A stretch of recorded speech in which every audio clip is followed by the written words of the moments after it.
Hello and good morning.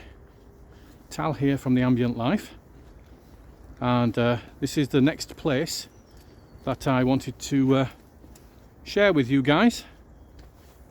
This is an unusual spot because it's a grade 2 listed monument. Generally what you have is a listed site or a listed building. This one is a monument with grounds. Sheaf Valley Park Cholera Monument Grounds. So I'm here today with my girl Junior. She might have to do some of the talking here because she's done some of the research, but as I understand it, this monument was commissioned and it was started in 1832, is that right? Yeah, she's not speaking because she's a bit shy. In 1832, it was finished in 1835, and it's an area, I'm going to do a quick pan round, don't panic, she's getting behind me. It's an area that includes the graves of the victims of the 1830 cholera outbreak, and I think the people who died ended up being interred here. So the outbreak started in 1830 and it took 400 lives. 339 people are buried in these grounds. It's unusual because it's a grade 2 listed site.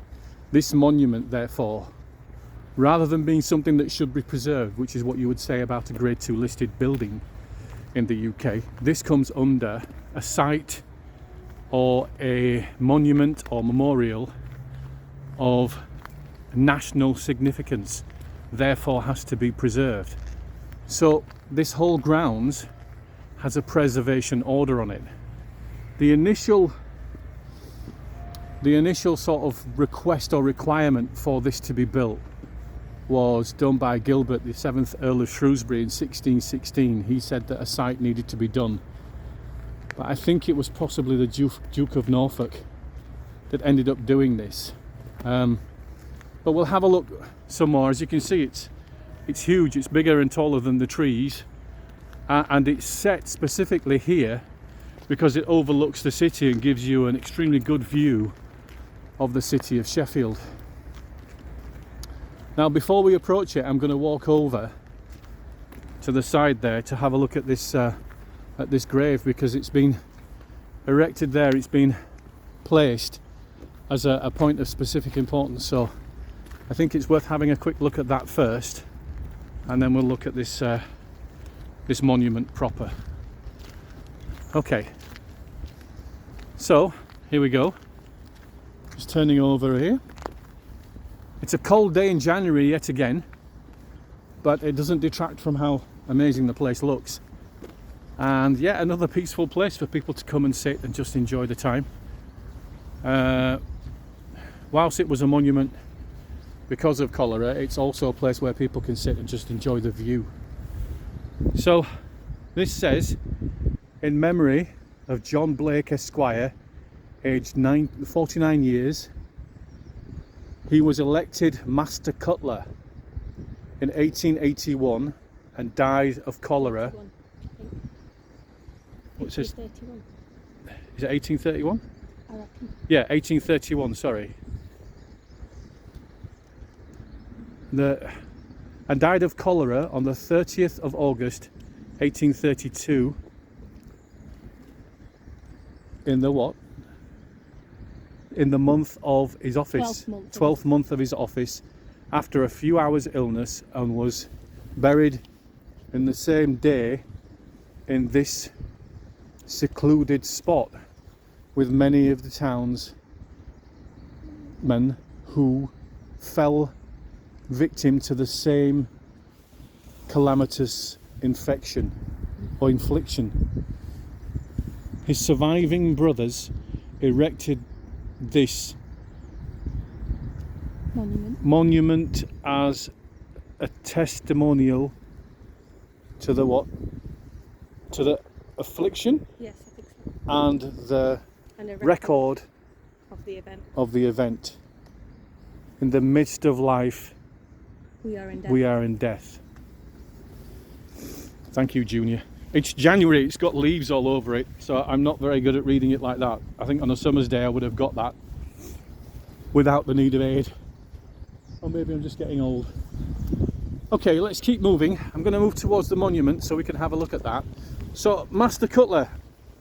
The reason why the Master Cutler was important, because he was the equivalent of the mayor and a businessman, the city's foremost businessman rolled into one. So if you consider someone like, I don't know, a Bill Gates of the time, or an Alan Sugar of the time, and the mayor, that's what the Master Cutler was, because this city was based on steel and master cutlery. So here we go. This monument was erected to the memory of 402 persons who died from Asiatic cholera during the epidemic of 1832 and were buried in these grounds.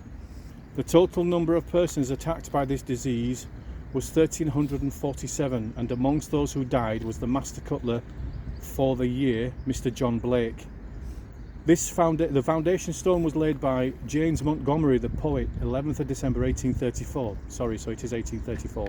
The monument was completed and the top stone placed in position 11th of April 1835. And as you can see, it's supported by the Lottery Heritage Fund. And this is the thing. Look at that. It is stunning. I keep saying that, stunning and amazing, but it really, really beggars belief. It's difficult to be able to show just how tall this thing is, but certainly try. And of course there's a cross on the top which looks to be made of steel as well. So let's have a look at this little information board over here.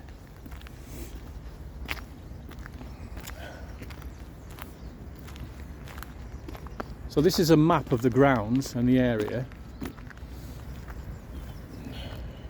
Just going to wipe that down a little bit. So it says the cholera monument was originally erected in 1834 in memory of the 402 victims of the epidemic that had swept through the city 2 years earlier. It cost £300. There we go. It's a 22 metre tall stone obelisk made of Rivelin Glen griststone featuring female figures representing faith, hope and charity. It was financed in part by the sales of models of the sculpture and also with support of the Duke of Norfolk. Now the Duke of Norfolk has a very strong history in this town. You've probably seen from one of my previous videos that actually he paid for and gave the land and paid for the building of St Catherine's Church. That's the red brick building you'll see on one of my previous videos. By all means have a look at that. It says a neat and appropriate monument has been erected in Norfolk Road opposite the Shrewsbury Hospitals in memory of those who died in Sheffield from the ravages of cholera in 1832 and were buried on this spot. The disease ravaged from the beginning of July till the end of October. The numbers attacked were 1347, of whom 402 died. So it says also that the monument was damaged by gales and storms. Damaged by gales and storms in 1990, and during this decade it was left in ruins. I think you can see that because at the top the brickwork looks different to the brickwork underneath. It may be that it fell down or was broken off. It was damaged, it was left in ruins. A fundraising effort from local people to restore the monument began, and eventually many of the original stone pieces were found in Sheffield, around Sheffield. Local businesses and the Heritage Fund funded the restoration. So let's have a look at what it looked like in the 90s. That was all that was left of it. So literally, and that's a close-up of of one of the three, faith, hope and charity. So if we take a look at that one over here, it means it came up to that first section just underneath where the ladies are. That's as much as what was left of it in the 90s. So it's a really important part of the history of a city. I think a city is a living thing, and we have an area in Sheffield that's known as the heart of the city. So it's something that's taken literally by the people of Sheffield, and this is one of those historical places that we look at and think, you know, whilst we have a great strides and amazing things, we shouldn't forget how we got here and what happened to some of the people that lived here and died here. And people come here not just for the monument itself, but for this. Let's have a quick look round. It's a view of Sheffield, and as you can see, in that direction, just beyond the trees, is Sheffield United's football ground. The highest building that you can see just behind that crane, that's St Paul's. It's in the middle of town, behind the Peace Gardens, which is a place I'll look at some point, and that is the biggest building in Sheffield, the highest building in Sheffield. And as you can see, there are a couple of church spires, and just between the green domed one, which is the council building, and the spire is a building that says Sheffield Hallam University. I've got a feeling in the foreground, if you look just in the foreground on the side, there's some poetry written on there. We may have a look at that, and you can just make out just over there in the foreground some interesting looking roof sort of things. They're known as the kettlebells. We'll have a look at that too today. Let's go have a look further over this way, because we did get a different view of it. So Junior, is there anything else over that way for us to have a look at, or The woods. is it, that's just the woods, isn't it? So I'm just going to really quickly pan across. Say again? Possibly the burial grounds are that way. Oh right, okay, so the burial grounds are over that way. I'm not going to do that today, because I did the Burngreave Cemetery, which was a huge affair. We're going to come out here. As we go out over the road, the Earl of Shrewsbury, this is the Shrewsbury hospitals that we were looking at. This was the Shrewsbury hospitals that we looked at. It's been taken over, or it was taken over at that time by the Duke of Norfolk when he assumed the title, and the title of the Earl of Shrewsbury sort of either fell into disuse or was no longer associated with the city, and we've had Duke of Norfolk since then. Is it Duke, he said? It was, wasn't it? Yeah. So the Duke of Norfolk, who built St Catherine's, also is responsible for these almshouses, which is what they are today. So you can tell when we get closer that it was a hospital, but as you come closer you can now see that this particular place holds 34 residents. It's still an area of almshouses now.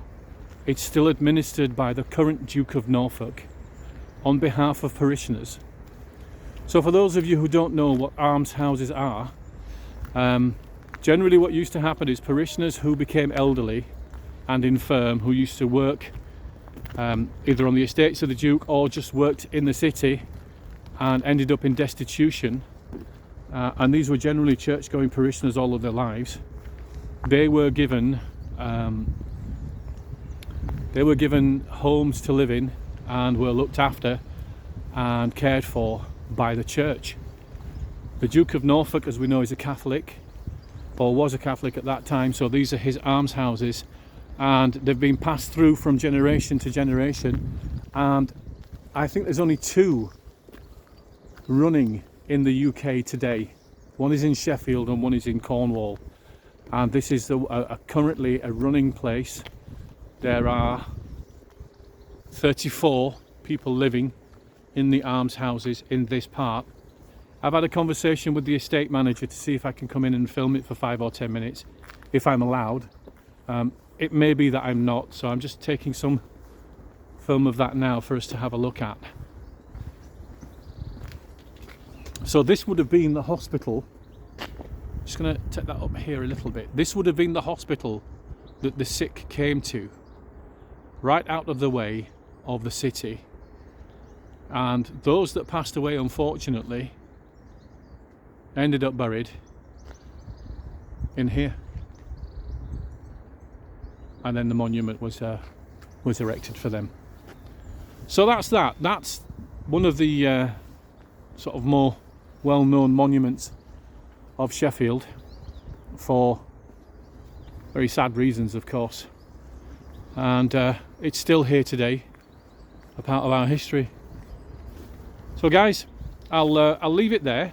I'm just walking down towards the town now, and if you liked it, by all means hit a like, hit a subscribe, tell your friends, and this is me, Tal, with Junior today. We'll see you on the next one. Bye for now.